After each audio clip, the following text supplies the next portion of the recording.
Good evening. This is CTV News. I'm Danielle Irby. And I'm Byron Scott. Thank you for joining us tonight. Well, a drive-by shooting at a bus stop in Suitland sends 2 people to the hospital. It happened this morning at the Metro stop on the 4200 block of Silver Hill Road. 2 men were hit and taken to the hospital, 1 in critical condition. The person or persons in the vehicle got away. Anyone with information is asked to call police in this case. And House Democrats conclude 72 hours of public impeachment hearings yesterday. Members of the Intelligence Committee heard testimony from a number of witnesses, including 2 who reinforced the assertion that President Trump likely tied military aid to Ukraine in exchange for an investigation of a political rival. The ranking Republican on the committee, Devin Nunes, alleged that Democrats are trying to overthrow the president. I think the country learned a lot from these hearings. We had real patriots coming forward to tell the truth about what happened, and they told a story about the president abusing his office and his authority to essentially blackmail the leaders of Ukraine into giving him the political investigation he wanted. That was his effort. The fact that he didn't in the end succeed doesn't take away from the fact that that was his intent. Once the House committee issues a report summarizing its findings, proceedings will move to the Judiciary Committee, which will draft any articles of impeachment. The Kerwin Commission passes its recommendations to Maryland lawmakers. Now it's up to the state and local governments to decide how to fund the nearly $4 billion plan to improve education. The commission has been meeting since 2016 to revise Maryland's school funding formula, which was last updated in 2002. The recommendations include expanding pre-K, increasing teacher pay, and providing more resources for struggling students. Meantime, the Maryland State Education Association says the new school funding formula is a potential game-changing moment for students and teachers. Union President Cheryl Bost says lawmakers need to act on these recommendations during the upcoming legislative session. We know that this is an investment into our schools, but it's a much-needed investment. And what the Kerwin Commission has put forth is doable. Much of it is already funded. 70% will be taken care of through the casino money and projected growth and population and what we're already going to see here in the state of Maryland. And then the General Assembly will look to close that gap as we phase it in for 10 years. That might be phasing out ineffective corporate loopholes. That might be increasing our sports betting and going online. Meantime, Governor Larry Hogan continues to refer to the Kerwin Commission as a tax hike group. Hogan says the commission has failed to produce a plan to pay for the massive spending proposals, and he says it could cost taxpayers more than $30 billion, and that figure is disputed by commission members. A recent fight between a student and a teacher at Largo High School has shaken parents and educators alike. 36-year-old Naori is facing assault and child abuse charges following last week's incident, which raises questions about classroom security. Joining us now to talk more about this is Teresa Dudley, president of the Prince George's Educators Association. Thank you for joining us. Thank you for being here. Thank you for allowing me to be here today. It's important. Let me ask about you, to that end, your reaction to this incident. You saw the video. So when I saw the video, I think it was really important that you led into me with the Kerwin Commission piece, because what we need in our schools is the funding so that the additional resources can be brought to the table.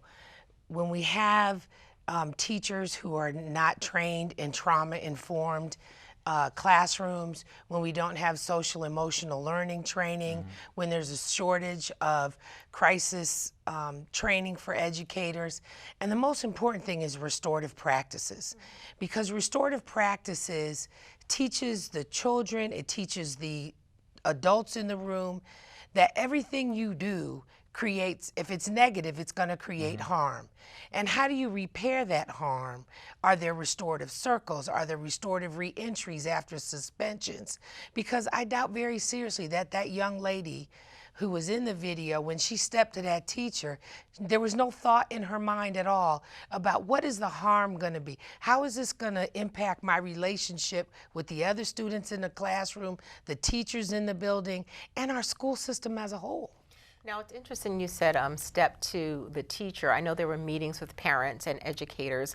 What's the general reaction? Are people taking sides as sides of the teacher, side of the student, or is it more that everyone just needs more help? The reaction is that that the educators do need some more support. I have heard from both sides. I've heard from those sides that say that she should have been the adult in the room, and then there's the other side that's saying, wait a minute, what happened?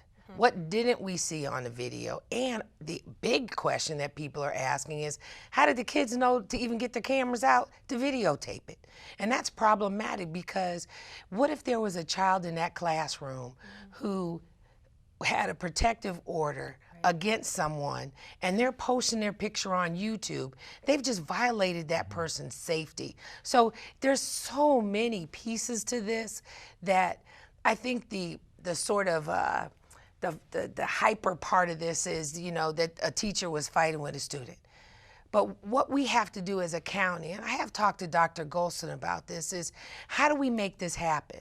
I've talked with Dr. Kerwin and Dr. Thornton, and the parts in the Thornton Commission that fund mental health services, that provide healthcare providers to provide these services, so that when a referral is made, that it can be addressed and that student can receive the support that they need, and the educator can receive the support that they need, because you can only take but so much. Let's talk about funding once again. You mentioned funding. Let's talk about Kerwin. What are the chances you think of it getting fully funded?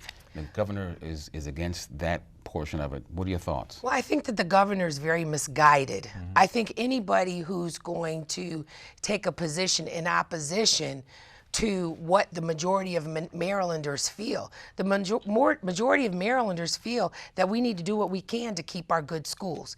And whatever we need to do, we need to do. Now, we've sat back and we've watched them with the casino money. We've watched them with the lottery money, play games with that. You know what? Put the money where you're supposed to put it, towards our children.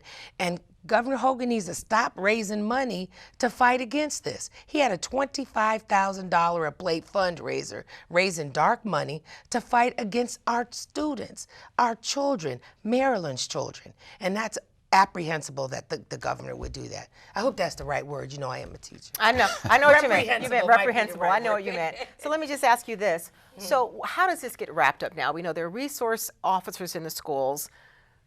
This teacher's been arrested. We don't know, what's going to happen down the line. So how does this get resolved? Because, you have children who are trying to go back to school and learn. So what's the final result of, how do these get resolved? Well, first of all, people have to feel comfortable enough to have a conversation about it. And it is a courageous conversation to have.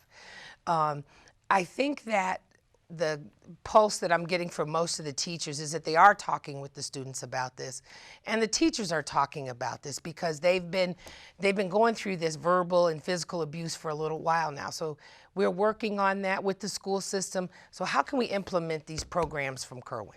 All right, well, thank you so much for joining us. Teresa Dudley with the Prince George's County Teachers Association. Thanks for being here. Educators. Educators Association. Thank you. Thank you.